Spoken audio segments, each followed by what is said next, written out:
Right, this is February the 6th. I've got to keep my voice down. I'm stalking right on the edge here, the float.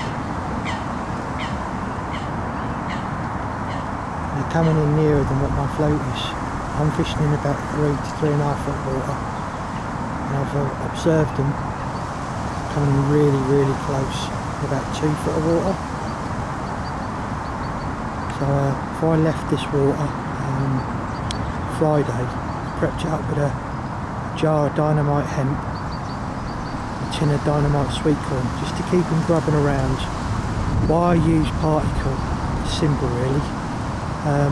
The birds, the coots have like taken up residence in here when I'm not about, which is no good for me really, because all they're doing is spooking the area and eating a lot of the bait. So when you look at a jar of hemp, how many single items of food you've got there, plus it's black and it keeps the carp digging around, and a lot of the time they bury some of it.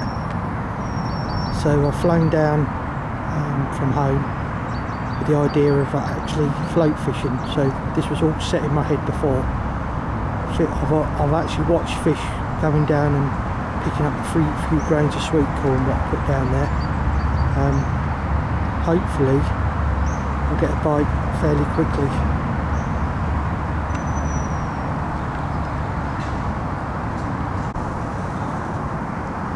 So even in the coldest of weather, or in the middle of the winter, it shows what can be done with a bit of prep work.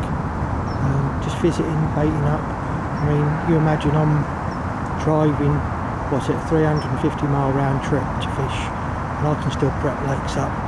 People that live near these lakes, or any lakes right here, can do this. You can involve the family even when you go around and do it. So it's a bit special though, actually sitting there watching fish of up to 30 pounds swimming around a flipping float in a few feet of water. It's all the excitement is like the old adrenaline's pumping, because you're sitting here, you're not doing it on if but or maybe, are they there or not. They're actually there because you can see them. So it's like floater fishing. It's you just don't know when that float's going to go. That float's going to go under.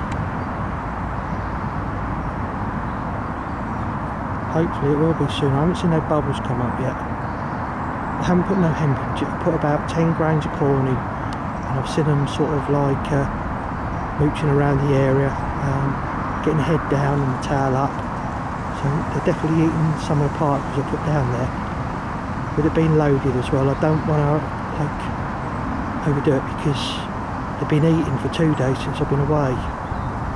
So at the end of the day, it's just all I want is just a little bit around the hook bait in the general area to get the bite. So all of a sudden, if this camera's like gets chucked, you know why.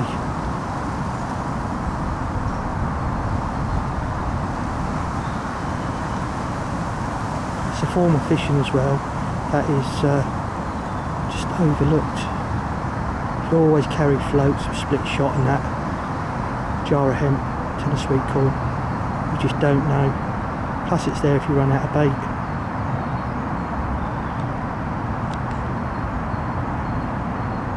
The bush has just moved. They're obviously just behind the float. They're rubbing up, clearing parasites and stuff off of them.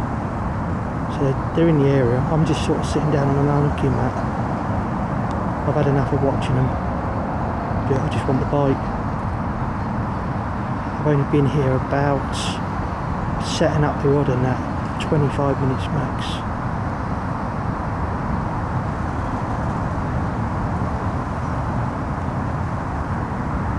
A nice southwesterly blowing in here as well, which is gently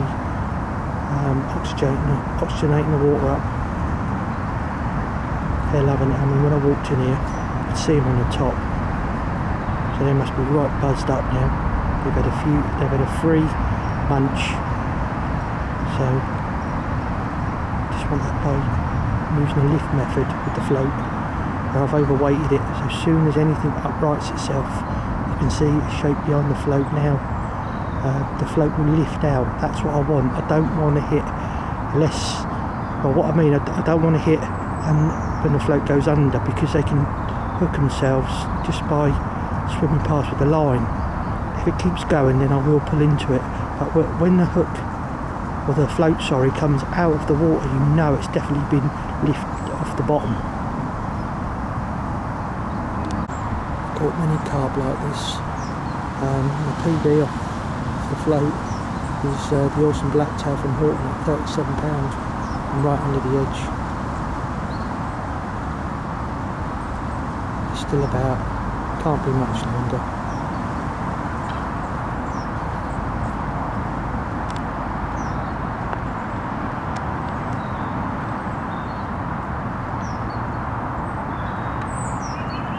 Come on boys, just suck it and see.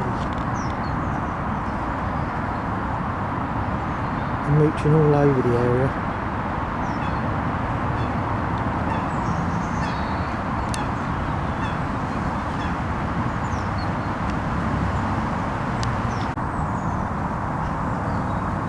It's fairly simple fishing as well. I'm using £12 main line right the way through down to the bottom with a swivel, a mould, some heavy metal around that. Then I run about a 4-inch braided hook link to a size 8 hook, and then just side hook, 2 bits of corn, and real simple stuff.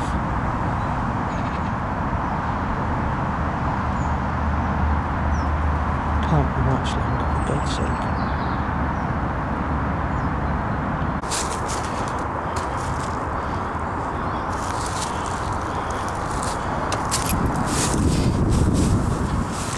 Five minutes after I got that float and I was talking to you, this beast out. Mirror, saw it go down on the bait.